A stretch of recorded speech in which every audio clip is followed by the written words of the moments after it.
ಬಹಳ ಸಂತೋಷ ಅನ್ಸುತ್ತೆ. ಮಹಿಳೆ ನಡೆದು ಬಂದಂತ ದಾರಿ. ನಾನು ಭಾಷಣ ಒಂದ್ ಸ್ವಲ್ಪ ಜಾಸ್ತಿ ಮಾಡಬೇಕು ಅಂತ ನನಗೆ ಆಸೆ ಇತ್ತು. ಯಾಕಂದ್ರೆ ನಾವೆಲ್ಲ ಮಹಿಳೆಯರು, ನಮಗೆ ಬೇರೆ ಜಾತಿ ಇಲ್ಲ, ನಮಗೆ ಯಾವ ಪಕ್ಷ ಇಲ್ಲ. ಮಹಿಳಾ ಜಾತಿ ಒಂದೇ, ಮಹಿಳೆಗೆ ಶಕ್ತಿ ತುಂಬಬೇಕನ್ನೋದು ಒಂದೇ ನಮ್ಮೆಲ್ಲರ ಕನಸು, ನಮ್ಮೆಲ್ಲರ ಉದ್ದೇಶ. ಮಹಿಳೆ ಅಂತಂದ್ರೆ ನನಗೆ ಬಹಳಷ್ಟು ಹೆಮ್ಮೆ.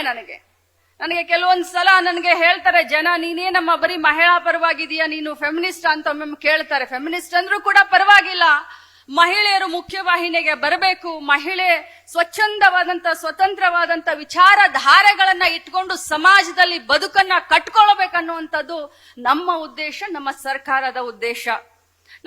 ನನ್ನ ಮಹಿಳಾ ನೌಕರಸ್ತ್ರ ಅಕ್ಕ ತಂಗಿಯರಿಗೆ ಹೇಳಲಿಕ್ಕೆ ಬಯಸ್ತೇನೆ, ಸರ್ಕಾರ, ಮಾನ್ಯ ಸಿದ್ದರಾಮಯ್ಯ ಸಾಹೇಬ್ರ ಸರ್ಕಾರ ಇರಬಹುದು ಅಥವಾ ನಮ್ಮ ಕಾಂಗ್ರೆಸ್ ಪಕ್ಷದ ಸರ್ಕಾರ ಯಾವಾಗ ಬಂದಿದೆ, ಮಹಿಳಾ ನೌಕರಸ್ಥರಿಗೆ ಮತ್ತು ಮಹಿಳೆಯರನ್ನ ಒಳಗೊಂಡಂತ ಅನೇಕ ಕಾನೂನನ್ನ ಮತ್ತು ಯೋಜನೆಯನ್ನ ತರುವಂತ ಕೆಲಸವನ್ನ ಯಾರಾದ್ರೂ ಮಾಡಿದ್ದಾರೆ ಅಂತ ಹೇಳಿದ್ರೆ ನಾವು ಸ್ವಾಭಿಮಾನಿಗಳು ಗಟ್ಟಿಯಾಗಿ ಹೇಳೋಣ, ಅದು ನಮ್ಮ ಸರ್ಕಾರ, ಸಿದ್ದರಾಮಯ್ಯನವರ ಸರ್ಕಾರ, ಕಾಂಗ್ರೆಸ್ ಸರ್ಕಾರ ಅಂತ ಹೇಳೋಣ.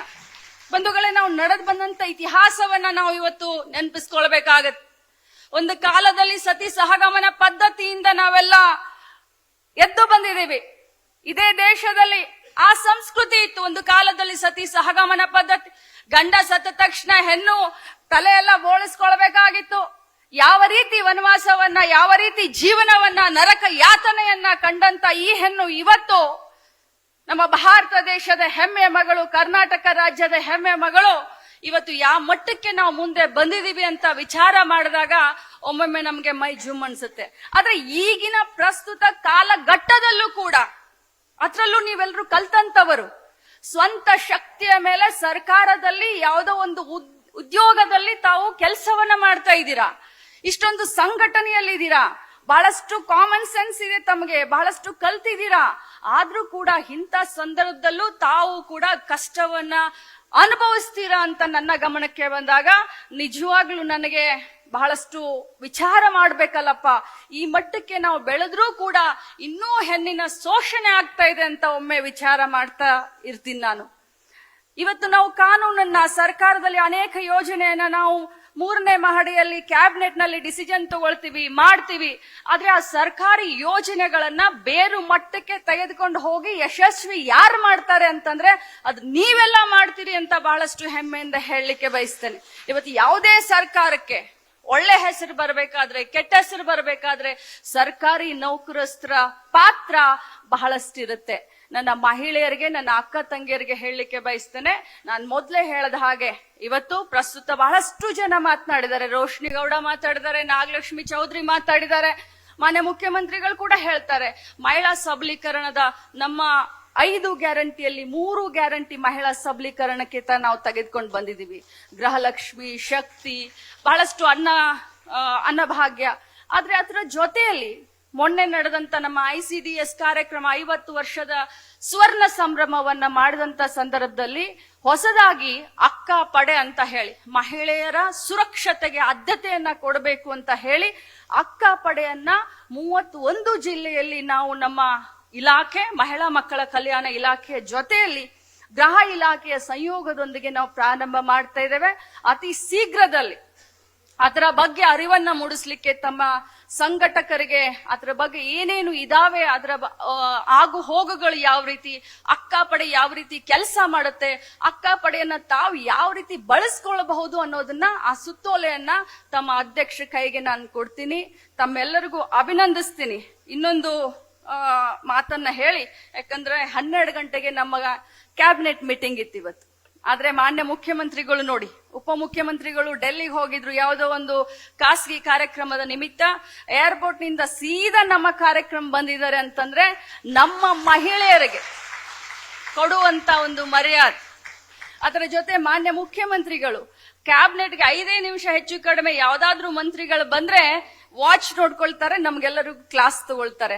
ಆದ್ರೆ ಇವತ್ತು ಸ್ವತಃ ಮುಖ್ಯಮಂತ್ರಿಗಳು 45 ನಿಮಿಷ ತಡವಾಗಿದ್ರು ಕೂಡ ಸುಮ್ನೆ ಕೂತ್ಕೊಂಡಿದ್ದಾರೆ ಅಂತಂದ್ರೆ ಮಹಿಳೆಯರಿಗೆ ಕೊಡುವಂತ ಗೌರವ, ಆದರ ಮತ್ತು ಸನ್ಮಾನ. ಬಂಧುಗಳೇ, ನಾನು ಯಾವತ್ತಿದ್ರೂ ಒಂದ್ ಮಾತನ್ನ ಹೇಳ್ತೀನಿ, ನಾವು ಹೆಣ್ಣು ಮಕ್ಕಳು ಸ್ವಾಭಿಮಾನಿಗಳು. ಬೇರೆಯವರು ನಮಗೆ ಏನಾದ್ರೂ ಒಂದ್ ಕಪ್ ಟೀ ಕುಡಿಸಿದ್ರೆ ಬೇರೆಯವ್ರ ಮನೆಯಲ್ಲಿ ಹೋಗಿ ನಾವೇನಾದ್ರೂ ಒಂದ್ ಕಪ್ ಚಾ ಕುಡಿದ್ರೆ, ಟೀ ಕುಡಿದ್ರೆ ಅದು ನಮಗೆ ಋಣ ಆಗತ್ತೆ. ಯಾವಾಗ ನಾವು ಅವರನ್ನ ನಮ್ಮ ಮನೆಗೆ ಕರೆದು ಟೀ ಜೊತೆಯಲ್ಲಿ ಉಪಮಾನು ಕೊಟ್ಟಾಗ ನಮ್ಮ ಋಣ ಕಡಿಮೆ ಆಗುತ್ತೆ ಅಂತ. ಆದ್ರೆ ಇವತ್ತು ಒಂದ್ ಮಾತನ್ನ ಹೇಳಲಿಕ್ಕೆ ಬಯಸ್ತೇನೆ, ಅಲ್ಲಿಂದ ಇಲ್ಲಿಯವರೆಗೆ ಕಾಂಗ್ರೆಸ್ ಪಕ್ಷ ಮಹಿಳೆಯರ ಬಗ್ಗೆ, ಮಹಿಳೆಯರಿಗೋಸ್ಕರ ಇದ್ದಂತ ಸರ್ಕಾರ ಮಾಡ್ತಾ ಇರುವಂತ ಯೋಜನೆಗಳು ನಾವು ಕೃತಜ್ಞತೆಯನ್ನು ಸಲ್ಲಿಸಬೇಕು. ಆಗ್ಲೇ ಹೇಳಿದ್ರು, ತಾವು ಎದ್ ನಿಂತ್ ನಮಸ್ಕಾರ ಮಾಡಬಾರ್ದು, ಇದು ನಮ್ಮ ಹಕ್ಕು. ಆ ಹಕ್ಕನ್ನ ಇವತ್ತು ಋತುಚಕ್ರ ರಜೆಯನ್ನ 1 ವರ್ಷಕ್ಕೆ 12 ದಿನ, ಪಾಪ ರೋಶ್ನಿ ಓದ್ಬೇಕಾದ್ರೆ ಏನೋ ಹೆಚ್ಚು ಕಡಿಮೆ ಮಾಡಿದ್ರು. ನಮ್ಮ ಹೆಣ್ಮಕ್ಳೆಲ್ಲ ನಕ್ ಬಿಡ್ತಿರಲ್ರಿ ನೀವು. ನಾನ್ ಮೊದಲನೇ ಬಾರಿ ಭಾಷಣ ಮಾಡ್ಬೇಕಾದ್ರೆ ಹೇಗಿತ್ತು ಗೊತ್ತಾ? 26 ವರ್ಷದ ಹಿಂದೆ ತದಬಬ ಅಂತ ಇದ್ದೆ, ಇವತ್ತು ಹಾಗೆ ಪಾಪ ಅವರು ಪ್ರಯತ್ನ ಮಾಡಿದ್ರು, ಪ್ರಯತ್ನವಾದಿಗಳಿದ್ದಾರೆ.